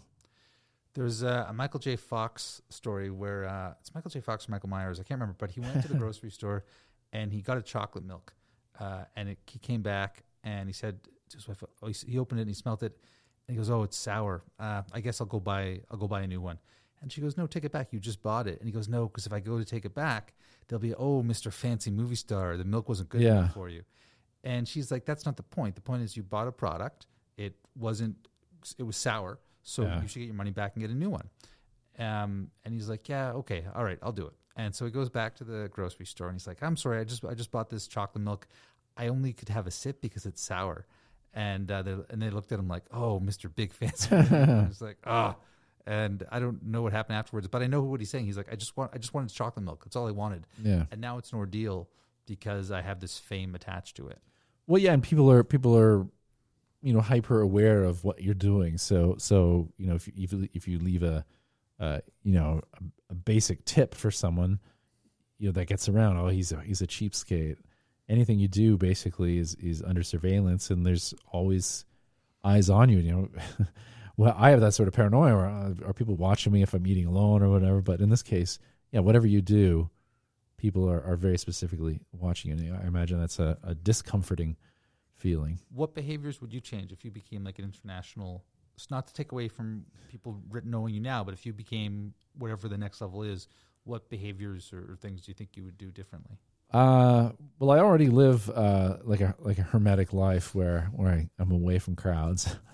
I don't know. I feel like I wouldn't change a lot. That like it would be this in terms of money stuff. That would change things. And yeah, I'm not like I don't go out a ton where I'd be worried about being seen in public or anything like that. I don't know what would change. I don't think I would buy a fancy car, but I would rent a fancy car now and then. I think I would rent a fancy car just for fun. I think I would like to have, my only conceit is I'd like an indoor basketball court. Yeah. I would like to own one of those. That would be nice for me. I feel like I would do hockey things. Like I don't think I would buy an arena because that's too expensive, but I would cover the team fees for my team, and I'll get like the best jerseys, and we'd have a blast. And take your nephew to meet Austin Matthews? Yeah, I would do that. Maybe get him a skate. Get really good seats, and yeah, I would buy with if I had $1 million, I would buy half a season's of Leafs tickets. That would be fun. Because that's how much it would cost. That's the point I'm making. It's very expensive to go to a Leafs game in the city. That is a lot of money. The Marlies games are fun. Go Marlies. What else did I have on the docket here? We meandered all over the place. We had the family stuff. Oh, if you want to give us a call, you can do that too. If you have something that's bugging you, I might as well play this thing. Talk that rocks. It's Josh Holiday Live. Crazy in love with Josh. In middle school, he got a boner during a clarinet recital. You need to be heard? Tell your phone to call 647-6YO-JOSH. You heard that one already, unfortunately. I have this question. I forgot I meant to ask it before when your nephews were talking. So I play basketball with my nephews. I'm sure you shoot hockey around with them. At what age do you let them win or stop letting them win? What are your thoughts on how do you navigate that? What do you mean at what age do you stop? You actually let them win? I like to cream them. I'm half kidding, half serious because like I used to let them at least do better. Yeah. But I'm a fairly good shot. So my question for you is, what do you do? Do you beat them or do you? Well, no, my effort will change depending on the situation. Like I won't put enough effort in that it's gonna, humiliate them. Yeah. Do you talk about it with them? Like that? Okay, I'm letting you win. No. I say to my nephews now, I'll say, do you want me to go 100%, 90%? I'm trying to.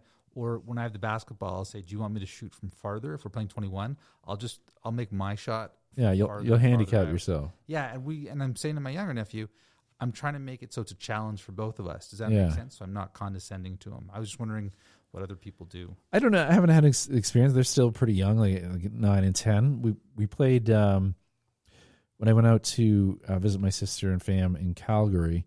I don't know what you would call him. Cousin-in-law, it doesn't matter, but their family has a kid who likes to play hockey. He's maybe 12, 13, sure. Pretty decent, really good skater. And then Hunter, the younger boy here, is like 8 or whatever. We just played some pickup on a rink in Banff. It was kind of cool in the mountains on this lake. Yeah. And you're playing competitive because you don't want it to be easy. You don't want them to feel like you're just letting them do stuff. So you kind of play around. It's fun, sort of in that situation. It's fun if there's one of them's on your team and then a kid's on a team with another adult. So it's sort of a cooperative thing. Yeah. And when people are taking shots, are people doing slap shots or just friendly shots?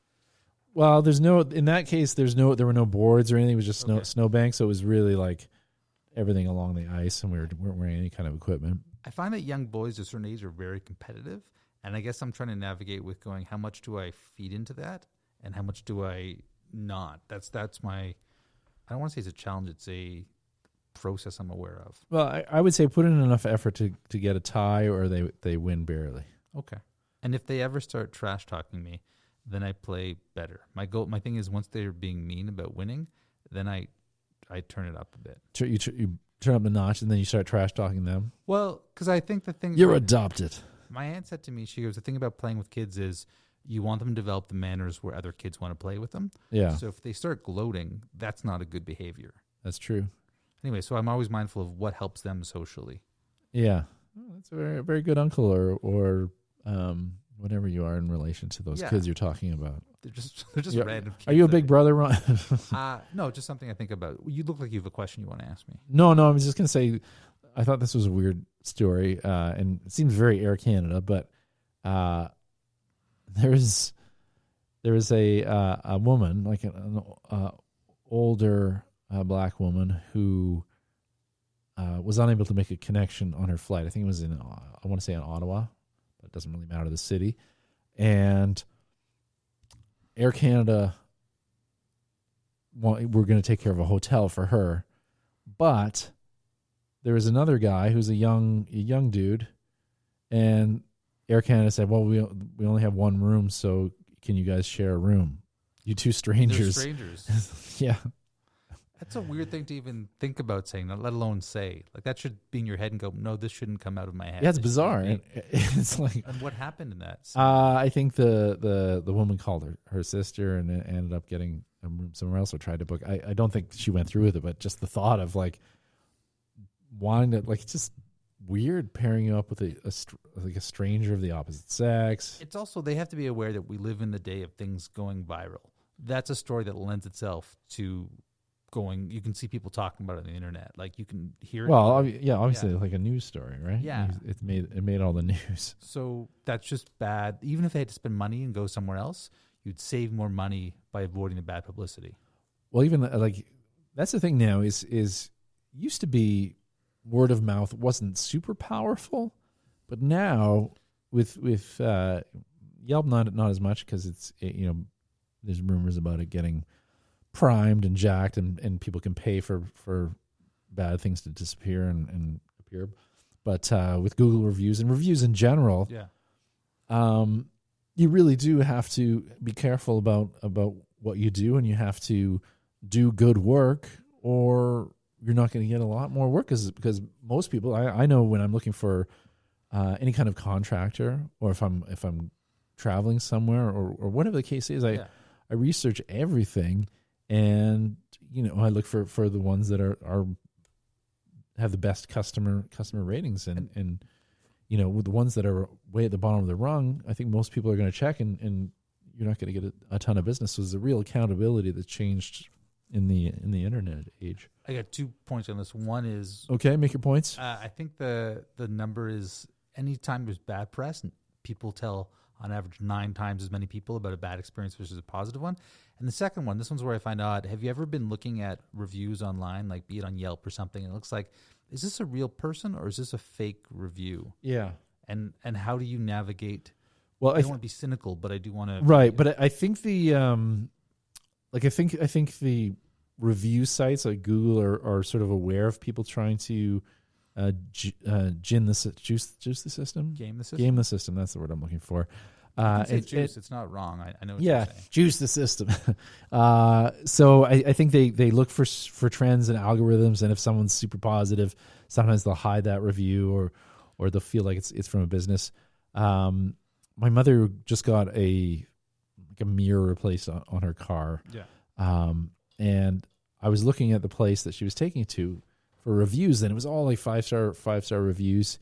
And then I saw one star review, and it was very detailed about how I asked for this thing, you gave me the wrong thing, and I thought that's weird of all these reviews. And then I saw the reply from the owner, and he says, we looked through our records, this person's never been in our business, and the exact same review is on other auto body sites, like word for word. Right. So I guess the thinking maybe is it's one of the competitors for that business putting it on every other site that the other businesses have done bad work. It seems very petty.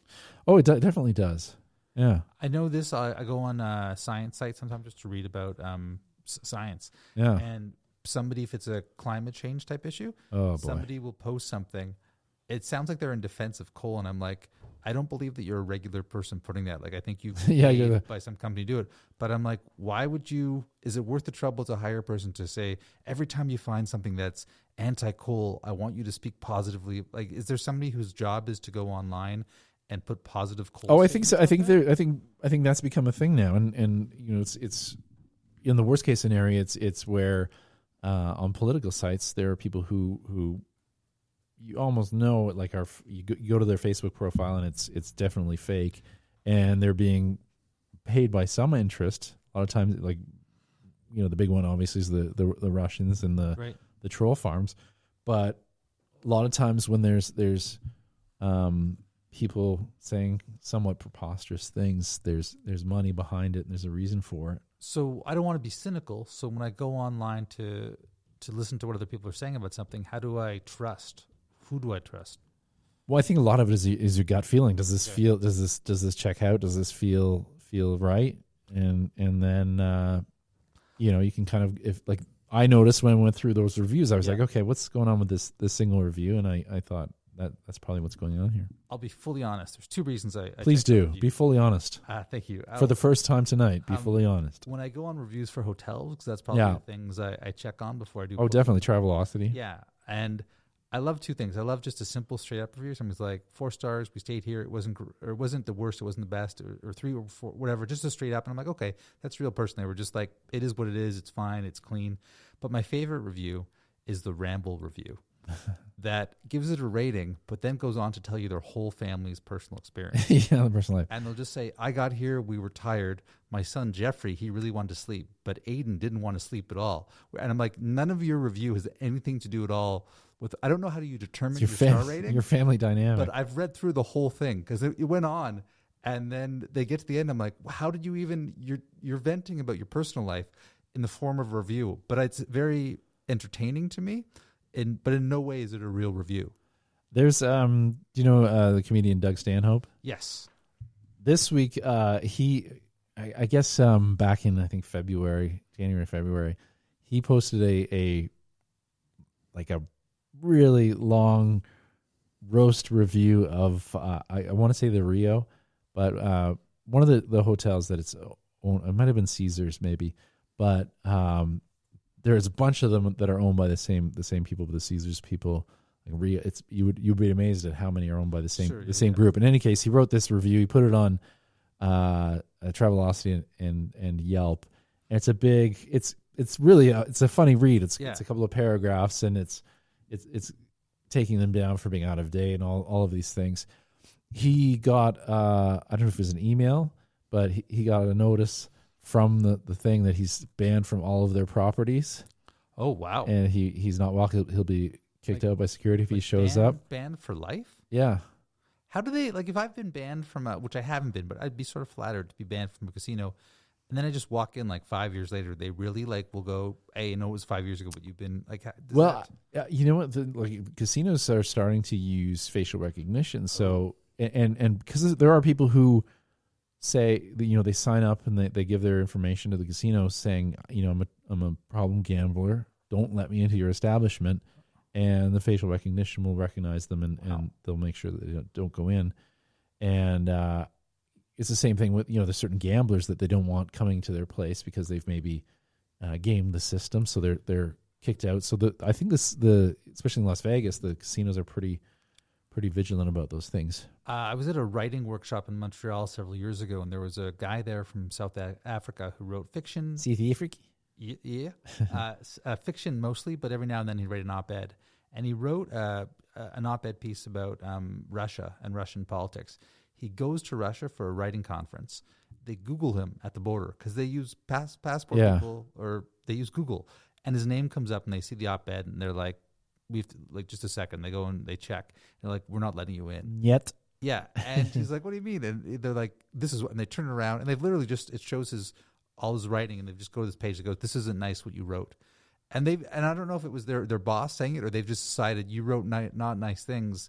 It's a lot of power for a passport person to have. Well, and that's, that feels like a really Russian thing, but that's happening now for people who want to travel to the United States. The border agents are asking to look at your social media. And I think under the Trump administration, they're making it a real thing for them to actually, not just once in a while check it, but check it all the time. And I don't know what would constitute you getting sent back. If you're super critical of Trump or the government of the States and you're a Canadian traveling there, would that be enough to get you sent back? I hope I don't have an exact answer, but I hope that swings back in the next election, because he also said, and I won't go on a whole Trump thing, but he said, when police escort criminals in the car and they put their hands on the top of their head, so their heads don't hit the car. Yeah. He goes, why are you doing that? They've been arrested. Why are you? And I'm like, so he's not really. I don't know if that'll be long-term policy, because I feel like. Well, I don't think that was an actual policy. I think it was just him spouting off. But I mean, for the border stuff, if it's a different. Oh, things will change. Yeah, and that's why this election coming up in a year and a half is basically a fork in the road for democracy for the world, basically, and certainly North America. It's frightening because it seems like a race against time. There's the gerrymandering and the interference, and the Republicans not even really trying to stop the interference because it's benefiting them and benefiting Trump, and so it's kind of a race against time, against the interference. And by the time the elections roll around, are they going to be fair? And it's really, really frightening to see what will happen, because if Trump gets another 4 years, that's pretty much that's it. That's done. If you look at the damage he's done in 2.5 years, I'm hopeful that the younger people vote against, because I feel like younger people are more in touch with some of the. They are, but they have they've been saying since I'm rambling here. They've been saying it since the 80s with MTV votes. Like, the youth have got to get out to vote, and they just aren't in significant numbers. And maybe, if they're seeing the future based on the path we're on and what it means for them, maybe they will get out and vote for their own interests. But it is frightening, man. It is frightening. But again, I don't have anything other than to be hopeful for it, and that people, at least I'll say this, I hope that people vote. It's just, they have those stats where it's like only this percentage voted. Yeah. Whatever people feel, I hope they vote. Well, and that's that's sort of the funny thing. They say, if people vote, the Republicans lose, and so the Republicans are the party that's trying to discourage people from voting, because if people vote, they lose. I'll ask you this as a question. Maybe I'll go in this sidebar. So I didn't know this until recently, but people in jail, depending on the state, can't vote? That's correct. Why? Like, if I go to jail for a minor offense, say I've shoplifting, say, and I'm in jail for, I don't know how it works for shoplifting, but it's a minor thing. I'm not allowed to vote if it's a non-violent crime? That, you know what, I'm not totally sure. But I know voting in jail, it doesn't sound like a lot, but because there's, I don't know how many millions of Americans, but there's a significant amount of Americans in jail. And the percentage is, the minority percentage is super high as well. So it's enough to swing a state and perhaps a federal election. Well, that's why in Florida there was something on the last vote during the midterms, right, that the state could vote on whether ex-felons, people who have been released back into the world and have served their time, should be able to vote. And so some of them don't get to vote even once they're out? And so the measure was passed so that they could. Yeah. But because there's a lot of Republican government in Florida, they are trying to find a way around it by saying people can't vote if they still owe money to the government for fines or for those types of things. So it's another way of trying to stop them from voting, because in Florida it's very close and like super, super close. And if those people are allowed to vote, they're going to vote Democrat. And so the Republicans are doing whatever they can to stop people from voting. I'm hopeful for that it'll switch, because I'll just say usually it takes a lot of bad presidenting to get people to come out and care. So I'm hopeful that people whose expectations haven't been met will come out. Based on what's happened so far, you would think that people would come out in huge numbers. Like the midterms were a good sign that people were getting mad about those types of things. And then the other thing is that a lot of the independents who voted for Trump because, we don't really like Hillary, they were just kind of, it's the lesser of two evils. Now they maybe realize that, okay, that was a terrible decision. And so it all looks good that way. And that's the good thing. But the scary thing is the gerrymandering and whether we will be able to trust the vote, because the Republicans are, especially Mitch McConnell, are blocking legislation that would make the elections safer and more fair. So, this isn't quite the same, but on a minor victory, did you see the Jon Stewart? I did, yeah. Congress? Yeah, well, I think shining a light on the situation and using his celebrity to draw attention to that and call them out actually worked. Yes. Do the people know what we're talking about? Maybe we should clarify. Basically, there was a fund to provide money and reparations, not reparations, I don't know, but basically financial support, help out victims of 9/11 on an ongoing basis. But just to clarify, not the victims, first responders. That's right. Yeah, to help people who developed long-term health problems from trying to do the best of people. Yeah, and so it was nice that Jon Stewart, and this is why he's so great, as great a comedian as he is, he's a great person. So that little victory, it might be a simple thing, but it's significant. Yes, I agree. And it's nice to see a smile again, because when you see that smile, that grin he has, it was a joyous grin. It was a beautiful moment. Yeah, I'm anxious to see what's next for him in terms of projects. Do you have any suspicions or thoughts? No, why? You have something in your... I don't think he'll go back to like a Monday to Friday type. No, he definitely won't do that. But the things for what he could do for one-offs or once a month type. Yeah, thing. I feel like he could do either a Letterman type thing where it's a Netflix, 6 episodes, or maybe do one-off documentary style programming. I agree, but I feel like he's getting a bit of his hunger back, because he's been away for a while, probably spent time with his family. His kids are probably, I don't know their exact ages or anything, but I'm guessing they're in school a bit more now. You need something to do. Yeah. That's our message to Jon Stewart. And he's a great guy. He is. He's always been nice to me. No, we have a friend who worked on the documentary with us. That's true. Kelly Zimnekis is a mutual friend. And when do we know when that's coming out at all? I only know from her social media. I feel like it's coming soon. I don't have an exact date. Basically a documentary on this whole issue of getting money for their first responders. Yeah, and again, the joy of Jon Stewart was Kelly and some other friends, colleagues approached Jon Stewart, and they weren't sure what he would say if he'd be. And he was like, "Yeah, that's great. If you want to shine a light on this, I'd be happy to participate." It was just very human in being open to them. Excellent. All right. Well, Ron, Yeah. Are you any further along the social media? This show is prompting me to try and do that more. I don't have an update, but That's I feel okay. like I should at some point. That's all right. People as we can go. Ron Fromstein, or as I like to call him, Ronstein. I respond to both. It's like that German metal band, Rammstein. Yes. Very similar, Ronstein. Yes. Anyway, have yourselves a good night.